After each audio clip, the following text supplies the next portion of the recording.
Es un texto de Freud breve, de 1915, de Guerra y Muerte, temas de actualidad, y está dividido en dos secciones. Son como dos artículos, uno sobre la guerra y el otro sobre la muerte. El contexto es la Primera Guerra Mundial, que empezó en 1914. Era una guerra en una escala que, digamos, no se había conocido esto antes en la historia de Occidente. Mueren 10 millones de soldados en la Primera Guerra Mundial. Intervienen prácticamente todas las potencias europeas. Bueno, y dura 4 años. O sea, es una escala descomunal, una escala de destrucción masiva nunca antes vista en la historia de Europa. Bueno, todavía no. Después iba a venir la Segunda Guerra Mundial, que fue todavía peor. Pero hasta ese momento era una escala de miseria y devastación nunca antes vista. Entonces, este es el contexto, efectivamente, que Freud escribe este artículo, un año después de que comenzó esta Primera Guerra. Hay otro vínculo entre esta primera sección sobre la guerra y la segunda sección sobre la muerte, que es el tema de la ilusión y la desilusión. Y que yo pienso que lo toca personalmente a Freud, quien pareciera que al principio de la Primera Guerra Mundial se dejó llevar por cierto entusiasmo. Hay una carta que él le escribe a Abraham, donde declaró: me siento ahora, quizás por primera vez en 30 años, austríaco. Tiene así como un pequeño brote de nacionalismo pro-austríaco, pro-imperio austrohúngaro. Dice: por todas partes es excelente la moral, a lo cual contribuye de modo significativo el efecto liberador de la acción valerosa, el apoyo seguro de Alemania. Es decir, no se ubica Freud en esta carta como una especie de observador intelectual imparcial, sino que toma partido por las potencias de la Triple Alianza, en particular por Austria y Alemania. Y en este artículo mismo, que sí toma un poquito más una actitud de distanciamiento y de imparcialidad, sin embargo dice: esta nación en cuya lengua escribimos es la que menos infringió las leyes de la convivencia humana. O sea, como que ubica la falta más del lado de los enemigos y no del lado de los austríacos y los alemanes, de los que escriben en alemán. Y dice, en otro momento en el artículo, dice: una de las naciones cultas es objeto de una malquerencia tan universal que se intentó excluirla por bárbara de la comunidad de la cultura, aunque desde hace tiempo ha demostrado su aptitud mediante las más grandiosas contribuciones. Y yo pienso que una vez más está hablando de la cultura alemana, ¿no? Que es como excluida por bárbara, pero que hay como una mala leche, una mala predisposición hacia Alemania, y él está reivindicando esa cultura. Entonces hay como una defensa de Alemania y de una denuncia de que ha sido maltratada, malquerida. Entonces, bueno, vamos a ver que en el artículo también en algún momento aparece como algún ideal romántico en relación a la guerra, ¿no? Que rejuvenece las pasiones y nos despierta como de cierto aburguesamiento, de cierto miedo a la muerte, pero de todos modos la actitud de Freud, a pesar de estos fragmentos, no es esa en general, sino que lo que prima es esta pregunta frente a este efecto de desilusión, sobre todo, que ahí es donde es más interesante la postura de Freud. Bueno, entonces la primera sección es esta, la desilusión provocada por la guerra. Las primeras 6 o 7 páginas son como más un comentario sobre el clima de la época, donde no aparece prácticamente el psicoanálisis. Hace una referencia a los griegos a un concepto que es el de anfictionía. La anfictionía era una liga de naciones, una liga de tribus griegas que compartían como una identidad religiosa y cultural, y por lo tanto, cuando una ciudad de la liga, suponete Tebas, le declaraba la guerra a Atenas, iban a la guerra, se mataban los soldados, pero tenían ciertos códigos. Por ejemplo, no mataban a los niños, no violaban a las mujeres, no incendiaban las ciudades, no saqueaban los templos, no mataban a los heridos, los dejaban ahí que vengan los médicos. Esto, Freud lo utiliza, este concepto de anfictionía, para hablar de una ilusión que yo pienso que era una ilusión de él, ¿no? De que se había alcanzado cierto desarrollo en la cultura, cierto desarrollo en la civilización, sobre todo entre las naciones europeas más avanzadas, entre los estratos cultos de la población. No importaba tanto si era francés o alemán o italiano o inglés, había como una liga de las naciones cultas, de las naciones civilizadas, que generaba esta ilusión de que la guerra y la destrucción más atroces ya habían quedado superadas, que entre estas naciones se formaba una comunidad y había códigos. Y eso, obviamente, en la época en que Freud está escribiendo este artículo, ha quedado totalmente desmentido en la Primera Guerra Mundial, no solamente por la realidad de la guerra, que genera esta gran desilusión, digamos, el hecho de que se produzcan estas matanzas y masacres sangrientas sin ningún tipo de código ético, sino que además los mismos intelectuales, las clases intelectuales, pierden toda neutralidad y toman partido, cada uno, ¿sí?, por su propio país, por sus intereses nacionales. Entonces, está esta devastación terrible de la guerra, combinada además con los avances tecnológicos, lo cual supone armas mucho más destructivas, este retroceso ético que genera una guerra sangrienta y devastadora, que transgrede todas las restricciones que habían sido construidas tan laboriosamente en los tiempos de paz, ¿no? Generación tras generación, estos códigos éticos, estas conquistas éticas de la civilización, los tratados del derecho internacional, todo cae en poco tiempo, en días cae todo eso, esta distinción entre combatientes y población civil, los lazos entre los pueblos, bueno, 10 millones de muertos y 20 millones de heridos. Después de estas reflexiones iniciales, hace una reflexión que también todavía no es, me parece, todavía no se internó en el campo del psicoanálisis.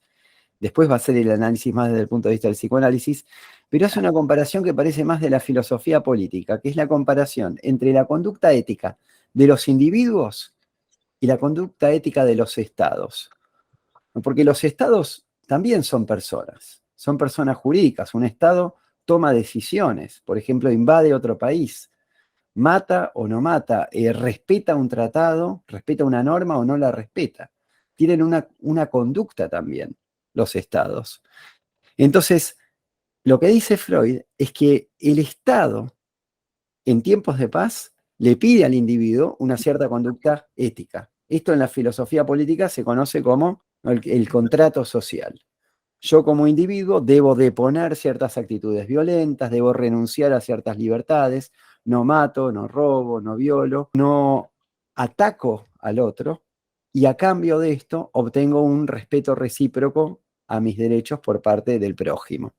Pero cuando el Estado le está pidiendo al individuo, le está exigiendo que renuncie a la violencia y a la injusticia, no es porque quiera eliminar la injusticia ni la violencia, sino que es porque quiere monopolizarlas.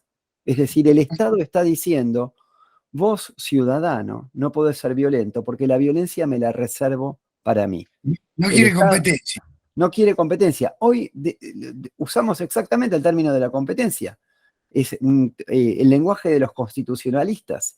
El Estado tiene el monopolio del uso de la fuerza, el monopolio de la represión, ¿sí? El único que puede reprimir es el Estado. Entonces, en la guerra, el Estado llega a cometer las mismas injusticias y las mismas violencias que le están prohibidas a los individuos. Y en épocas de paz, en parte también. Freud ahí lo dice también de un modo que me gusta mucho, que es que incluso llega el Estado a privarlos de su mayoridad. Me estaba acordando de un analizante que precisamente él decía, que es abogado, y que él decía en muchas situaciones que se sentía menorizado por sus pares. Entonces lo que está diciendo Freud acá está usando la misma jerga. Está diciendo, como individuos, como ciudadanos autónomos, además Freud como heredero en esa cultura occidental, europea, como heredero del iluminismo, ¿de qué se trata? De ser seres autónomos, individuos autónomos es que nos damos el nomos, la norma, la ley, a nosotros mismos, que nosotros mismos podemos razonar y autogobernarnos de acuerdo a los códigos éticos. Pero para esto tenemos que poder participar libremente en la sociedad, discutir, tener derecho a la libre opinión, derecho a la información. Bueno, de todo esto, el Estado los priva a los individuos, sobre todo en épocas de guerra. Ahora, en Ucrania y en Rusia hay un montón de leyes absolutamente estrictas. Por ejemplo, en Rusia, si vos decís que Rusia está participando de una guerra contra Ucrania, la pena es de 7 años de cárcel. Porque hay una ley que dice que solamente se lo puede llamar operación militar especial. Si vos en lugar de decir la operación militar especial en Ucrania, decís la guerra en Ucrania, automáticamente es prácticamente una traición al Estado y podés ir preso durante 7 años. Entonces esto es básicamente menorizar, ¿no? Los priva de su mayoría, dice Freud. Se está menorizando a los ciudadanos. En lugar de tratarlos como adultos autónomos, frente al papá Estado, ahora son niños que deben repetir y deben creer las verdades que son propagadas por los medios y pregonadas por los medios del Estado. Sabemos, y de nuevo, esto está muy claro en la filosofía política, aunque Freud no cita acá en esta sección, como no lo hace en general, no cita a los filósofos, pero está en Platón, y está en Hobbes, y está en los otros teóricos del contrato social, y en Freud mismo en el malestar en la cultura, que para participar en la comunidad, para participar en la sociedad, tenemos que renunciar a satisfacer nuestras pulsiones agresivas, nuestras pulsiones sexuales, desviar su meta, manejarlas de alguna manera. Es un precio que pagamos para participar en la comunidad. Y que el principal agente que exige esta renuncia es el Estado. Sí, Y también va a decir después en otro momento el amor. Hay una razón interna y una externa, va a plantear en claro. un momento. El, Porque vuelve a aparecer el amor como gran pedagogo en este texto. Totalmente, totalmente. La razón por la cual podemos mantener este vínculo con la comunidad tiene doble cara. Está esta restricción externa que viene de la mano del Estado y está también, por supuesto, las pulsiones eróticas del individuo que son las que nos permiten establecer lazos libidinales, ¿no? Con el prójimo. No, perdón, la Sí, distinción entre lo interno y lo externo, siempre Freud es una topología aparte, que después Lacan va a utilizar la banda de Moebius para ilustrar, ¿no? claro, Porque a la vez, al decir que es por amor, que uno renuncia a ciertas pulsiones hostiles, o que el amor permite al goce condescender al deseo, dicho en Lacan estamos hablando también del mundo exterior si hablamos de amor. claro. Y Va, mundo viceversa. exterior. Se dice mundo exterior, pero es una convención, no hay un mundo interior. Sí, sí. Y claro, y viceversa, ¿no? Lo que aparece como una restricción externa es porque ancla en el sujeto también. Exactamente. Tiene un correlato, si no, No te haría ni uno. cosquillas, claro. Claro, y bueno, hay casos, personas que no le hacen ni cosquillas la locura común, como dice Lacan. Están los locos, locos, que son los que no están en la locura común. Claro. Entonces, la razón por la que yo hacía el énfasis ahora en la agresión y no en el amor es por esta simetría entre el ciudadano, ¿no? El individuo, y el Estado, ¿no? Y donde el Estado somete al individuo a restricciones, pero el Estado tomado como individuo, o sea, Argentina, Atenas, Alemania, Rusia, el Estado en sí mismo no está sometido a esas restricciones. Entonces, creíamos que era posible la comunidad de personas civilizadas, creíamos que era posible que los estados civilizados también establecieran alianzas y pactos y relaciones amistosas entre ellos, y con la guerra sufrimos la doble desilusión. Los estados son brutales con los estados enemigos, los estados son brutales con sus propios ciudadanos, a los que menorizan o a los que usan como carne de cañón en las guerras, aunque se la den de guardianes de las normas éticas durante épocas de paz.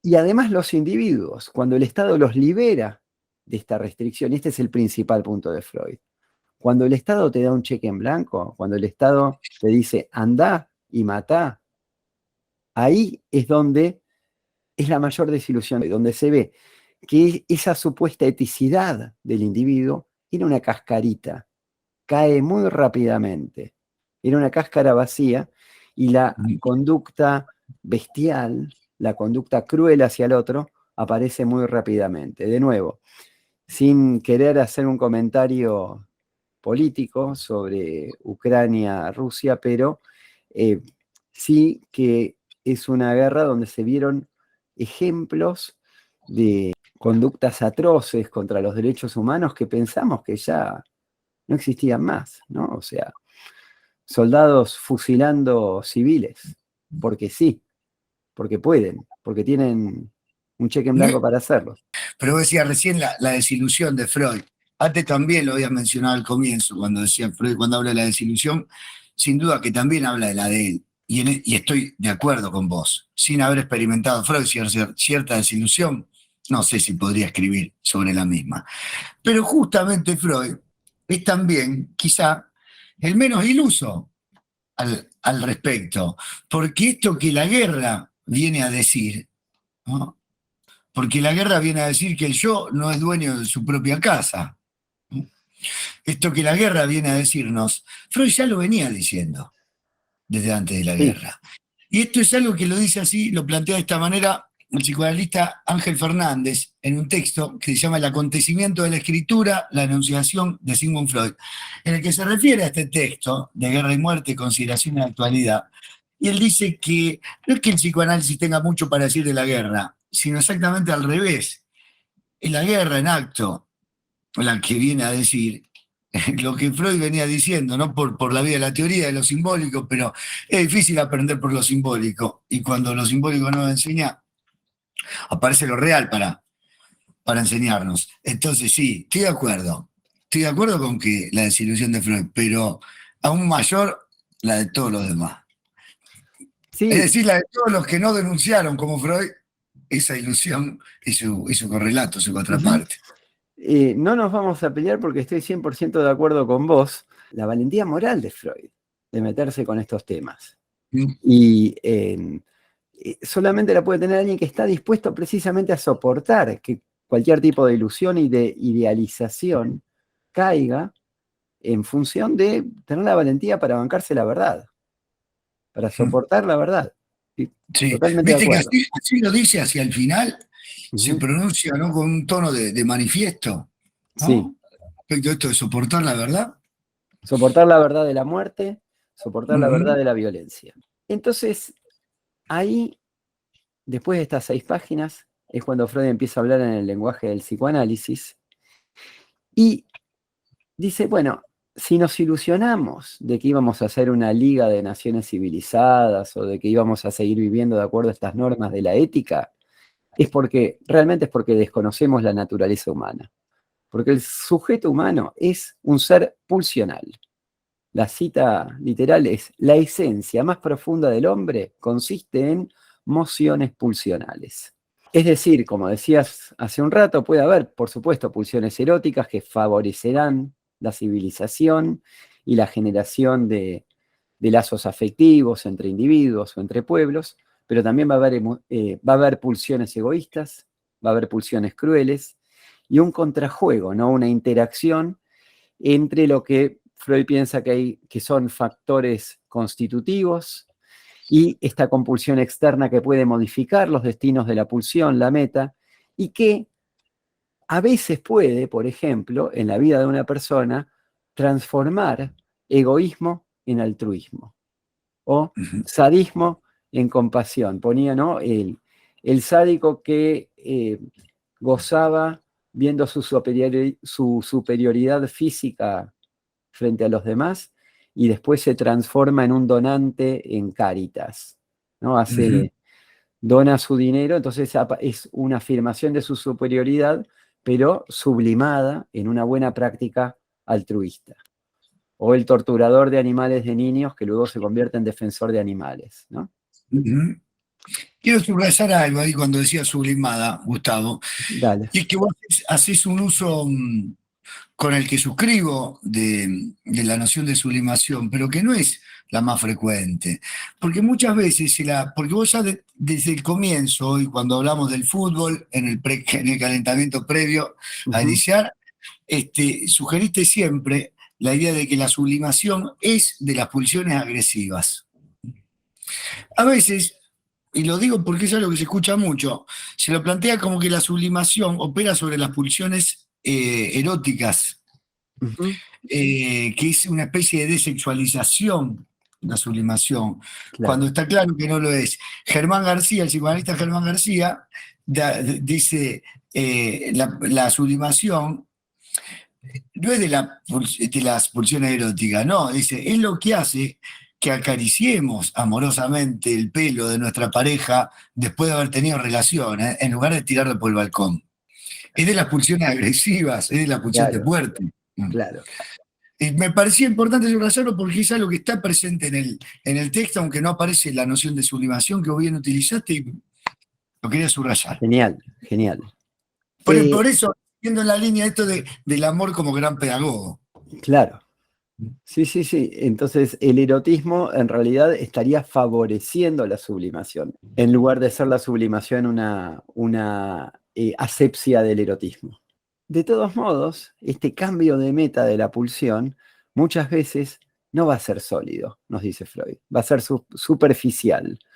Va a ser superficial en el sentido de que no hay una transmutación genuina, no es que las pulsiones eran malas y se hacen buenas, y esto se ve en el hecho de que apenas desaparece esta constricción social, apenas el Estado deja de reprimir, por ejemplo, esta exteriorización de la agresividad, apenas desaparecen las recompensas y los castigos, ahí reaparece la pulsión entre comillas mala, reaparece la crueldad y la violencia.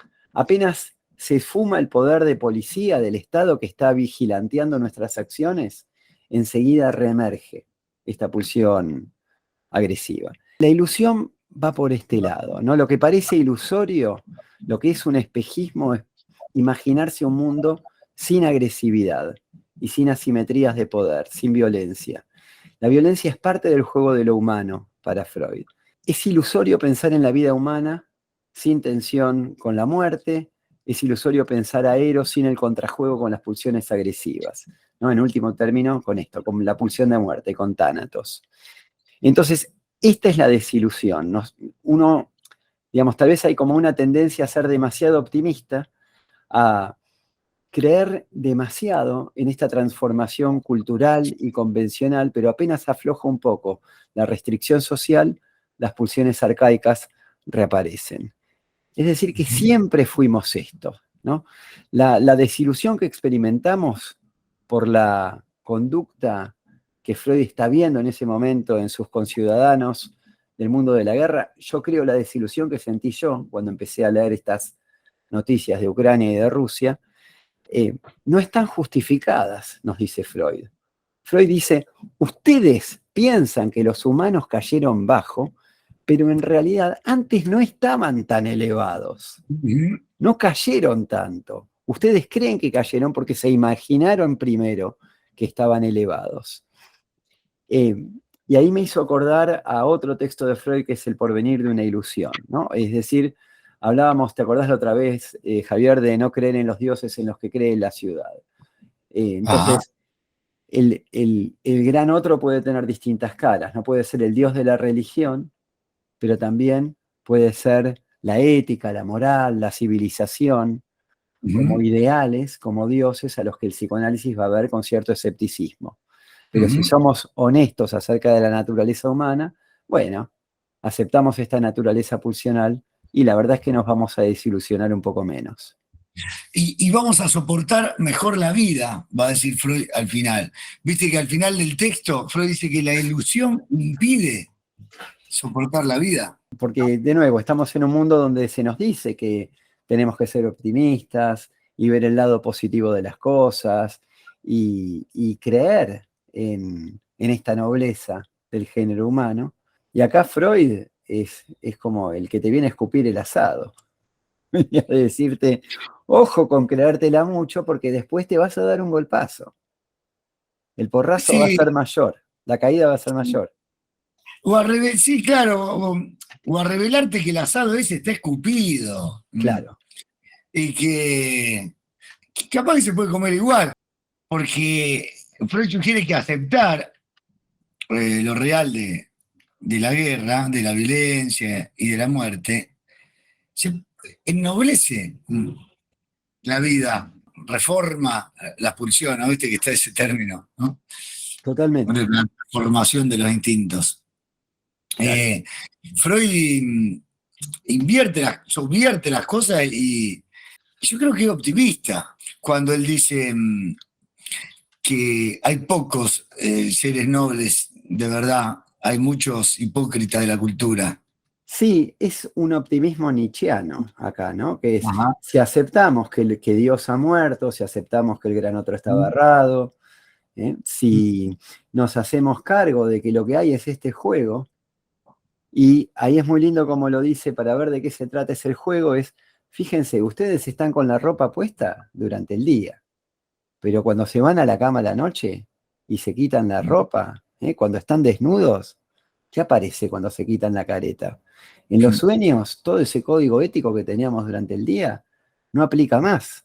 Hacemos cualquier Ujú, barbaridad en los sueños, ¿no? ujú, Toda esa eticidad, ese ropaje de eticidad que adquirimos con tanto trabajo y que nos vamos a volver a poner a la mañana siguiente, pero apenas afloja el control, apenas afloja la restricción, reaparece en el mundo de los sueños, ¿no? Donde hacemos, de nuevo, tanto en el plano de la agresividad como en el plano de la sexualidad, cosas que de día no nos atreveríamos.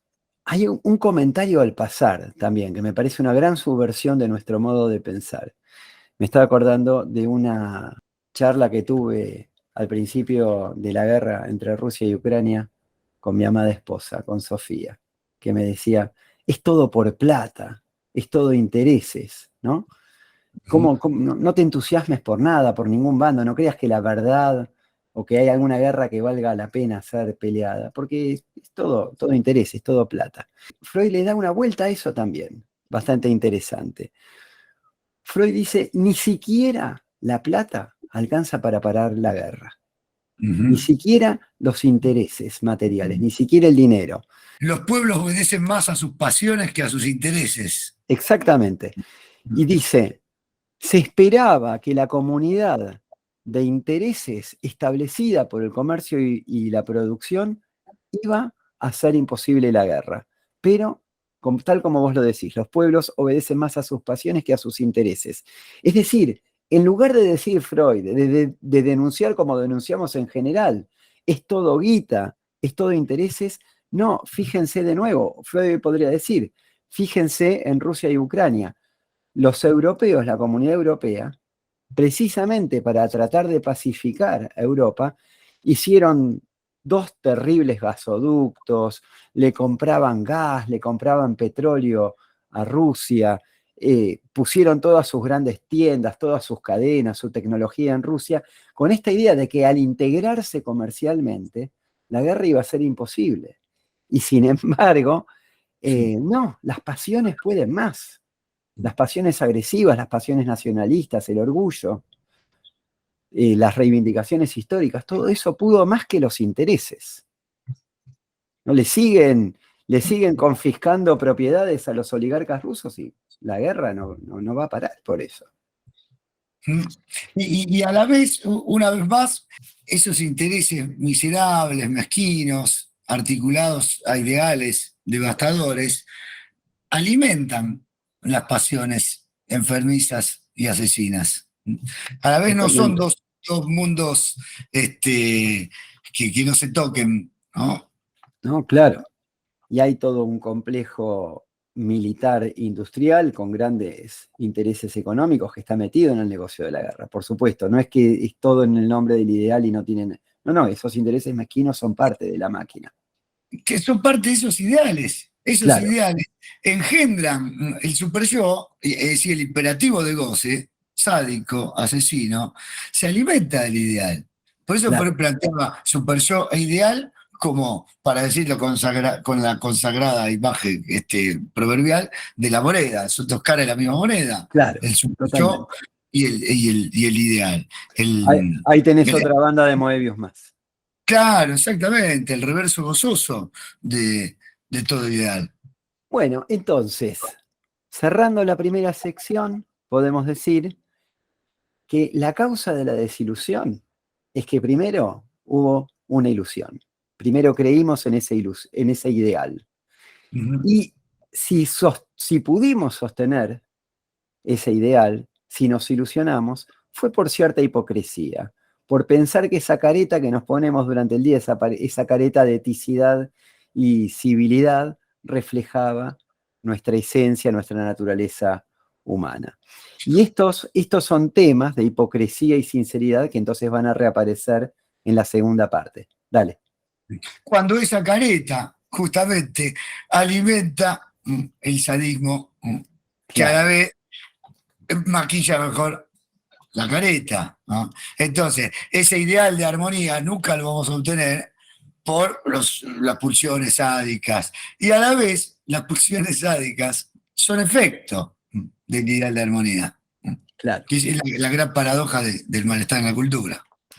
Sí, Por sí, eso Freud propone avanzar hacia la destitución de ese ideal de armonía. Cuando dice aceptemos la guerra, aceptemos que el yo no es dueño en su propia casa, aceptemos la muerte como una necesidad de la vida. Y ahí te creo que quizá nos ennoblezcamos un poco. claro. No hipócrita de la cultura. Porque el gran tema de este texto es la eticidad, la ética, ¿no? Bueno, Sí. el gran tema de Freud también podemos decir, o uno de los grandes temas. Entonces, la segunda sección, el segundo ensayito, se llama Nuestra actitud hacia la muerte. Toma un tema relacionado con el de la guerra y con la época, con el contexto histórico, que también tiene que ver con la desilusión y la hipocresía.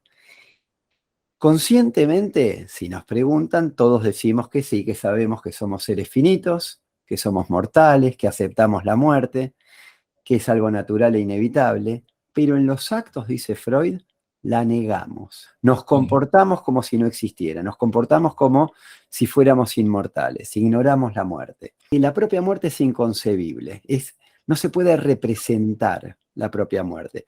Si uno se imagina su propia muerte, tiene que incluirse a sí mismo en la escena. Uno se imagina su propia muerte y aparece uno mismo como observador de la escena de su propia muerte. El cajón, si lo van a llorar, si no lo van a llorar. Uno está haciendo la cuenta, este va a venir, este no va a venir, ¿no? Pero no está representando su propia muerte. Y en particular, no hay representación inconsciente de la propia muerte, sobre todo porque para el inconsciente no existe nada negativo, dice Freud. El inconsciente afirma, no niega.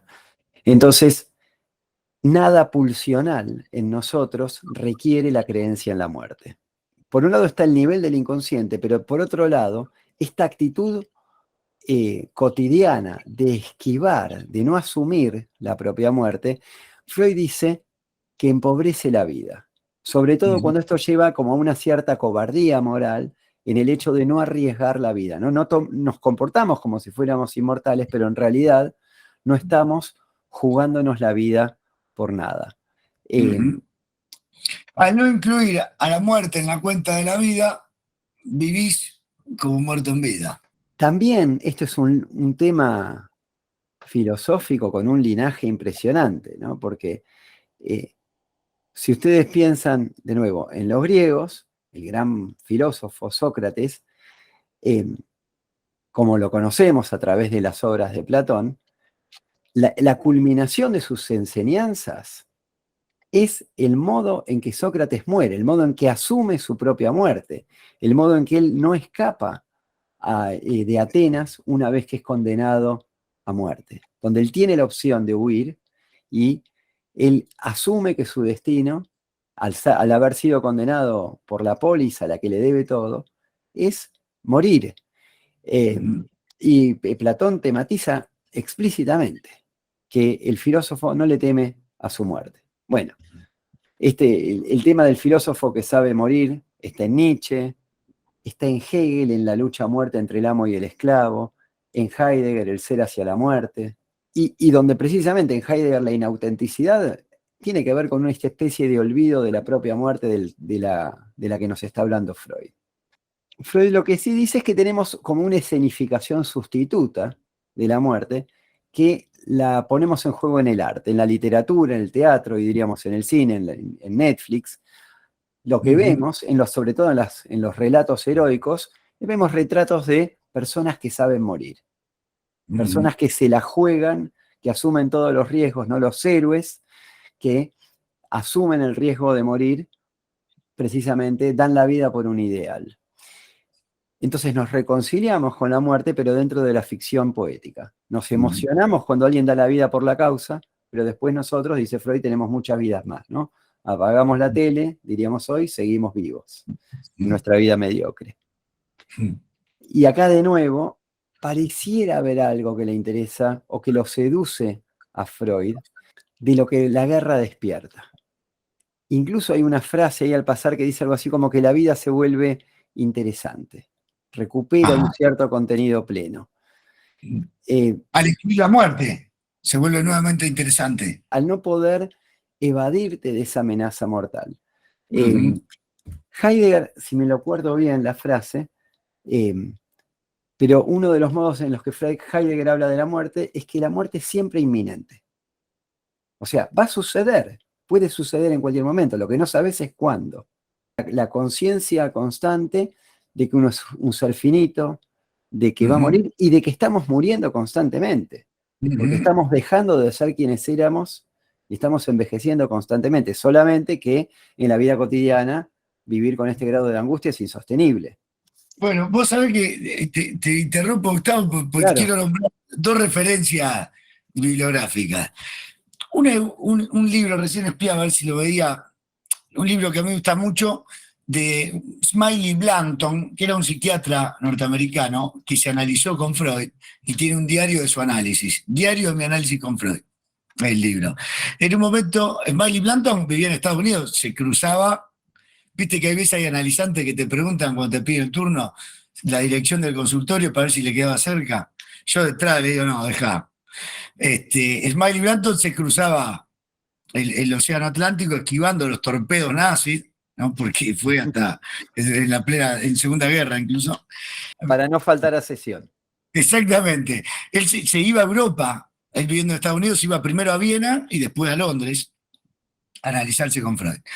Y Freud quería que le paguen dólares, no en la moneda local. Entonces, bueno, le costaba por ahí conseguir los dólares. Entonces, en un momento que consigue, le quiere pagar un par de sesiones por adelantado a Freud, o sea, que para sacarse ese tema encima. Y Freud no le gusta agarrar la guita por adelantado, pero bueno, la agarra y le dice, bueno, pero en caso de mi prematura muerte, usted se lo tiene que pedir a mi hija Ana, ¿no? Entonces le dice, pero profesor, ¿usted tiene motivo para pensar en su pronta muerte? No, la verdad que estoy muy bien de salud. Fui al cardiólogo el otro día, achaque de la vejez, pero no, me encontró bárbaro. Pero yo todos los días pienso en mi muerte. Es un buen ejercicio. Entonces, sí, es angustiante pensar que uno envejece todo el tiempo, ¿no? Pero a la vez, ojo, porque Freud en este texto sugiere que la omnipotencia del yo no es angustiante, te ilusiona, pero te caga la vida. Te deja afuera de la misma. Y la otra referencia, perdón, y la corto con esta interrupción al menos. No la cortes, seguila. No, pero como son, meto otros textos, un texto que se llama La necesidad de morir, que es de César Vallejo, de un libro que es una experiencia del mundo. Y son como aguafuertes, son columnas de diarios de César Vallejo, no son poemas. Y este texto, La necesidad de morir, plantea que la muerte, lejos de ser un castigo, una pena o una limitación impuesta al hombre, es una necesidad, la más imperiosa e irrevocable de todas las necesidades. Y leo, permitime el párrafo final, que dice, Rubén Darío ha dicho que la pena de los dioses es no alcanzar la muerte. En cuanto a los hombres, si estos, desde que tienen conciencia, estuviesen seguros de alcanzar la muerte, serían dichosos para siempre. Pero por desgracia, los hombres no están nunca seguros de morir. Sienten el afán oscuro y el ansia de morir, mas dudan siempre de que morirán. La pena de los hombres, diremos nosotros, es no estar nunca ciertos de la muerte. Qué genial, y qué subversión también hay, ¿no? Qué inversión de los términos, a como estamos acostumbrados a pensarlo en general. Sí. Es muy freudiano en eso de ir en contra del sentido común, César Vallejo. Sí. Me encantó, me parece hermoso. Sí. Yo tuve también una asociación libre y ya que estamos en la digresión la voy a contar. Hay un libro de cuentos que lo debo haber leído cuando tenía 10 años, que se llamaba Cuentos de los derviches. Los derviches eran unos monjes, no sé, musulmanes, sufíes, no sé bien cómo es. Y me acuerdo siempre de un cuento, que era de un derviche, un monje que se subía a un barco y había una tormenta terrible. Y entonces todos los marineros empezaban a rezar, a implorar, se desesperaban, lloraban, se tiraban al piso, se despedían de sus seres queridos, porque parecía que no iban a sobrevivir. Y el derviche estaba ahí parado en la mitad del barco, impávido, tranquilísimo. Y termina la tormenta y todos lo habían visto. Y van y le preguntan, ¿pero usted, maestro, no se aterrorizó ante la posibilidad de la muerte? Sí, les dijo, pero estoy aterrorizado todo el tiempo, no solamente durante la tormenta. Muy Eh, bueno, muy claro. bueno, ¿no? No necesitaba una tormenta para acordarse que se iba a morir. Y a la vez no lo atormentaba. A la vez, Correcto. exactamente, no lo No se atormentaba, atormentaba, no se atormentaba. porque tiene esa simetría, el cuento está lindo, entre la tormenta exterior y la interior, de nuevo. Retomando el texto, después digamos, como profundizando en las actitudes que tenemos en relación a la muerte, Freud hace hipótesis acerca de cómo serían las actitudes de lo que él llama el hombre primordial o el hombre primitivo, el Urmensch, acerca de la muerte. Y es verdad que cuando uno ve en casi cualquier cultura algún relato un poco arcaico, mitos o historias antiguas, Caín y Abel, Rómulo y Remo, eh, la mitología que quieran, ni hablar de los griegos, se la pasan matándose unos a otros. Es una larga secuencia de asesinatos y revanchas y venganzas. Freud dice, por algo necesitamos el mandamiento de no matarás. Ese mandamiento, de nuevo, no indica nuestra eticidad, al revés. Ese mandamiento, si hace falta que esté escrito entre los 10 mandamientos, es porque pertenecemos a un linaje de asesinos. Lo que ningún alma humana desea, no es necesario prohibirlo, dice Freud. Exactamente. Una frase buena. Sí, sí, sí. Lo que él dice del Urmensch, del ser humano primitivo, es que tiene una actitud ambivalente, contradictoria frente a la muerte. Por un lado, la admite sobre todo cuando se trata del otro, del distinto, del enemigo, de todo lo que se odia. Hoy nos sigue pasando, ¿no? Nos molesta menos, sobre todo cuando hay xenofobia, cuando es el partido contrario, el equipo contrario, negar al otro, alegrarnos por sus desgracias, por sus pérdidas. Pero cuando la muerte nos toca cerca, cuando se trata de la muerte propia o de nuestros seres queridos, ahí es imposible de asimilar. Entonces, otro modo de hablar de esta ambivalencia es que cuando muere un ser querido, también muere un aspecto de nuestro propio yo. Pero como nos resulta imposible aceptar la muerte, entonces inventamos soluciones de compromiso que tienen que ver con este mecanismo de la negación, ¿no? Por ejemplo, decimos, bueno, murió, pero vive en sus obras, o su alma es inmortal, o creemos en los fantasmas, o en el espíritu de los muertos, o que se van al paraíso, es decir, son todas variantes de la desmentida cultural de la muerte. Las vidas anteriores. Claro, le podemos desmentirla para atrás y para adelante, la reencarnación, las vidas pasadas o las vidas futuras. Pero al mismo tiempo que negamos la muerte de este modo, en nuestra vida cotidiana dejamos que incluso nos aflore en las frases cotidianas, con cualquier cosa que nos estorbe en el camino, pero ¿por qué no se muere? Pero qué ganas de matarlo. Esto lo podemos decir hasta de un amigo, hasta de un hijo lo podemos decir. Pero te mataría, ¿no? Y Freud dice que estas frases no son inocentes, que estas frases expresan esta tendencia de nuestro inconsciente a matar por pequeñeces. Y que si nos juzgaran por nuestros deseos, en lugar de juzgarnos por nuestros actos, seríamos igual que el Urmensch, seríamos igual que el ser humano primitivo, seríamos una patota de asesinos, una gavilla, dice, ¿no? Al igual que el primitivo, nuestro inconsciente es inaccesible a la representación de la muerte propia, pero disfruta de la muerte del extraño. Y entonces, el conflicto a resolver lo tenemos en la zona intermedia, ¿no? Con el otro, con el que es otro, con el ajeno, no hay problema en matarlo. Nuestra muerte propia es inconcebible, pero el conflicto se arma en la zona próxima, con los seres queridos, porque ahí está la ambivalencia con la persona amada. Es otro, o no lo podemos controlar, o no podemos controlar su amor, por lo tanto nos lo odiamos, por lo tanto aparece la hostilidad, pero al mismo tiempo es parte nuestra, es parte de nuestro yo, entonces lo cuidamos. Lo amamos y lo queremos destruir. Y así, con todo este rodeo, volvemos al tema de la desilusión, ¿no? Sincerémonos, quiénes somos realmente, cuál es nuestra actitud hacia la muerte. Entonces Freud evita la moralina de lo sagrado de cada vida humana, porque ni los estados ni las personas nos comportamos así. La vida humana es lo más preciado. Y tampoco, por supuesto, llama a una libre expresión de nuestros impulsos agresivos. Por el contrario, es muy consciente de que para vivir en comunidad necesitamos reprimir o desviar o transformar en otra meta a estos impulsos, estas pulsiones agresivas, pero si somos menos hipócritas, si nos desilusionamos, le damos más espacio a la veracidad, la vida se vuelve más soportable. Y entonces ahí inventa este adagio en latín, si vis vitam para mortem, que es una paráfrasis sobre si quieres paz, prepárate para la guerra. Él lo transforma en si vis vitam para mortem, que literalmente sería, si quieres vida, prepárate para la muerte. Pero, sin embargo, aunque lo escribe así en latín,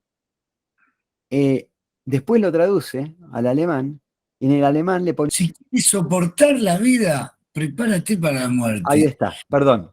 Si Y es quieres muy soportar... interesante porque Dale. venía Freud con esto de soportar, viste, que antes había dicho que es la obligación de todo ser viviente soportar la vida. Pero no hay duda que Freud, cuando dice soportar la vida, no lo dice en un sentido resignado, de sacarse la vida encima, sino todo lo contrario, soportarla es ser el soporte, ¿no? Sería, si querés ser vos, el soporte de tu vida, ¿no? Tenés que incluir a la muerte en la cuenta de la vida. Si no, tu vida va a perder todo interés. Hay un pasaje también que a mí me gusta cuando habla del heroísmo, Ujú. que por recién me parece que no te detuviste, pero él dice que los héroes actúan con el pretexto de que la causa es más que sus propias vidas, ¿no? Que es el eslogan consciente del héroe. Dice, pero la verdad del comportamiento heroico, dice Freud, las más de las veces, es que se creen inmortales. Entonces no son verdaderos héroes, porque así cualquiera es héroe. Claro, Y eso lo dice Chespirito. En un momento, Chespirito en una entrevista con Jorge Ginsburg, Chespirito de Roberto Gómez Bolaño, alias Chespirito, él dice que el verdadero superhéroe es el Chapulín Colorado, que Superman, que Batman no son superhéroes, porque no le temen a la muerte. claro. El que se sabe temeroso, el que tiene a la muerte, el cagón, el que tiene a la muerte en la cuenta de la vida, el que tiene miedo, Sí. ese es el noble, podríamos decir. El que tiene en cuenta su propia finitud. Sí, exactamente. La finitud de la omnipotencia yoica. Bien. Porque Freud además sugiere, acá, viste, habla un momento del miedo a la muerte, pero no está claro si habla del miedo a la muerte propia en ese pasaje o el miedo a la muerte de los otros, porque dice, se trata del sentimiento de culpabilidad, por lo tanto, del deseo de muerte. Freud sugiere que no hay por qué temerle a la muerte. Para Freud la angustia es de castración, no es de muerte, no existe angustia de muerte. Lo que nos angustia es perder algo y ver cómo lo perdemos. Por eso nos imaginamos ver cómo nos morimos, ver el cajón. Porque lo que nos angustia es perder un pedazo, ¿no? Y ver cómo perdemos ese pedazo que puede ser un ser querido, aunque no sea un pedazo nuestro, ¿no? Lo digo, ¿no? Claro. Pero perdemos un pedazo cuando perdemos un ser querido. En lo que nos angustia es la castración. Entonces, incluir a la muerte en la cuenta de la vida, sin duda, e incluir a la castración en la cuenta de la vida. Y el miedo, que el miedo es siempre a perder algo que amás, pero no la propia vida. También, por supuesto, que es necesario ese miedo, justamente, Freud dice que es necesario ese miedo a perder la propia vida para hacerla valer a la propia vida, para hacerse soporte de ella. Y no como vos sugerías, y no quedarse en el sillón viendo cómo hacen el mundo en vez de hacerlo yo, diría Fito Páez. El Em, final, el final del texto te pone la piel de gallina. A sí, mí eso sí, me lo sí, estoy sí. tomando mucho de Freud. Y ese tono del final me encanta en Freud. Viste que hay que leerlo parado, ¿no? Yo no lo puedo terminar de leer. Te parás, viste, cuando Sí, llegás al. sí, lo voy a leer. Eh, Dale. ¿No sería mejor dejar a la muerte en la realidad y en nuestros pensamientos el lugar que por derecho le corresponde y sacar a relucir un poco más nuestra actitud inconsciente hacia ella, que hasta el presente hemos sofocado con tanto cuidado? ¿No parece esto una gran conquista, no? Darle lugar a la muerte, ¿no? Alguien le podría decir, Freud, ¿qué estás haciendo? ¿Darle lugar a la muerte? ¿Esa es tu gran conquista? Más bien sería un retroceso en muchos aspectos, una regresión. Pero, dice Freud, tiene la ventaja de dejar más espacio a la veracidad y hacer que de nuevo la vida nos resulte más soportable. Y soportar la vida sigue siendo el primer deber de todo ser vivo. La ilusión pierde todo valor cuando nos estorba hacerlo. De nada Recordemos, sirve la ilusión, perdón, de nada sí, sirve la ilusión cuando empobrece la vida. Ahora que estamos con la ilusión, con la selección, la ilusión es muy valiosa para Freud, siempre y cuando enriquezca la vida. de nada sirve escaparse de uno mismo. Morris, tenemos que empezar a poner música un poco en este Sí, encuentro. Tenemos también. que tener un DJ que vaya Sí. poniendo un poco. Una Recordemos, DJ. recordemos el viejo apotegma. Bueno, en latín no sé leer. Si vis pacem para bellum, si quieres conservar la paz, ármate para la guerra.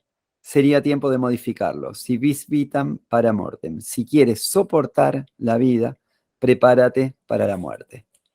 Porque Freud viene diciendo cómo uno puede, de manera interesada y desamorada, puede aprender muy bien a obrar bien en el sentido cultural.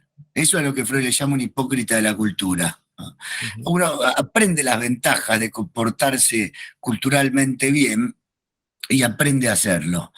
Pero aprende de verdad cuando es por amor, que renuncia al sadismo y a la pulsión de muerte, es decir, al goce.